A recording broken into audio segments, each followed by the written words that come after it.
This is Shadowgrounds, a game by Frozen Byte, the company who made games such as Trine and an upcoming game titled Splot.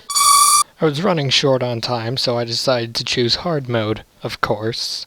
Open cutscene, your name is Wesley Tyler, you're a mechanic or something, you're working on a car, listening to the TV, and then suddenly the game decides to tell you what the moral of the entire thing is. A grim reminder of human fallibility, ever present despite technology. Right after that, the power goes out for some unspecified reason. After a few minutes of being acquainted with your setting and location, you learn that you have a very, very nice boss. Tyler, answer the goddamn radio, would ya? Get your ass to the backup generators and fix the power! And so you go to your friends, you hop in the car, they start talking about your life story without your permission, then you get to the place and you get out of the car. So you fix shit, read some text, and then you find some blood on the floor next to a flashlight. Somehow convinced that your friends are just trying to mess with you. Come on, why'd you ditch your flashlight? You trying to scare me? Hey, I'm too old for this shit. So now the girl's dead, and you know what? Guess what happens now? The black guy's dead too. Not 5 minutes into the game, you've already lost 2 friends, and the aliens start crawling out of the power plant, which really doesn't make any sense. And you have to find a gun rather than starting off with a gun. And once you do finally get your gun, it turns out they are extremely easy, which makes it really questionable that everyone else died. And so you then meet your female companion. What the hell is going on in here? Hell's broken loose, that's what. And so you meet your typical sidekick, some girl who never dies no matter how much she gets shot at and is somehow worse than you despite being a military official. And thus ends level 1. Alright, on to some more serious talk about the game, the gameplay, and the story. For one thing, when you find the little bits of text hidden around the place, it actually does have something to do with the overall story. However, sometimes you do just get the random thing like, oh, I'm so scared, I'm dying, I love you, my lost family. You know, that sort of dramatic shit. The default controls are pretty easy to learn. You use WASD to walk around. You use the mouse to look around and shoot at things. And, of course, there's the free camera look mode, which really doesn't feel right to me.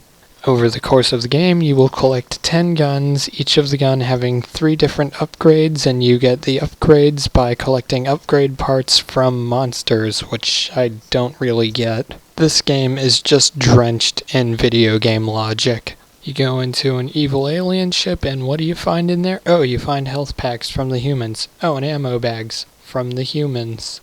One thing that I really like about this game is that none of the guns ever become completely useless. Well, except for, you know, the railgun.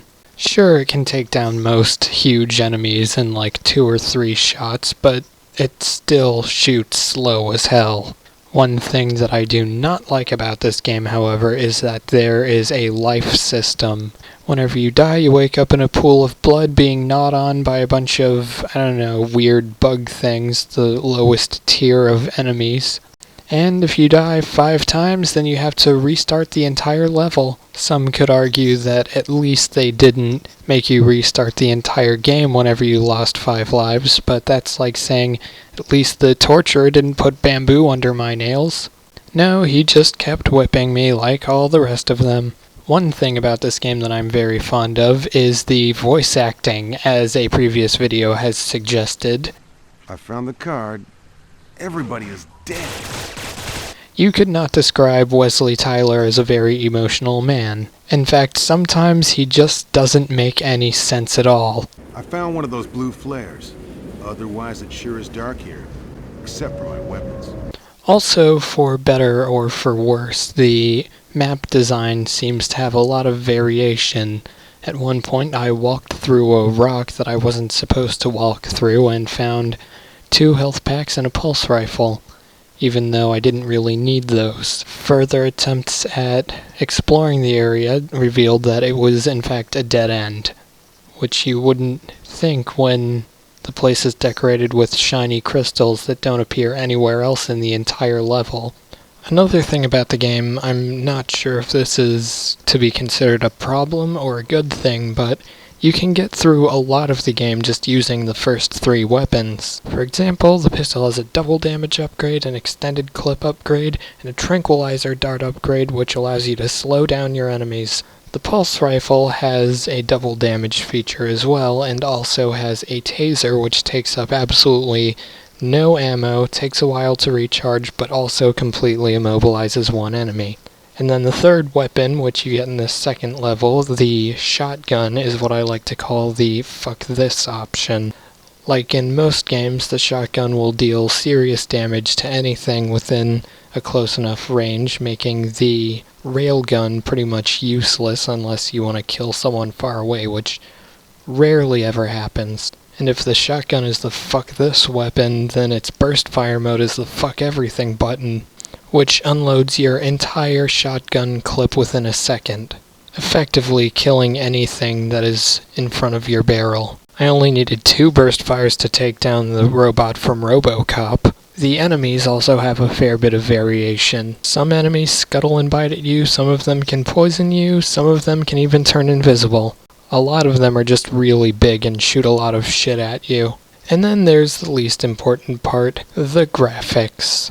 At the start of the game, everything looks really boring and dull, and by the end of the game, everything's shiny and cool. And that's really all I can say on the topic of Shadowgrounds. The story's kind of generic.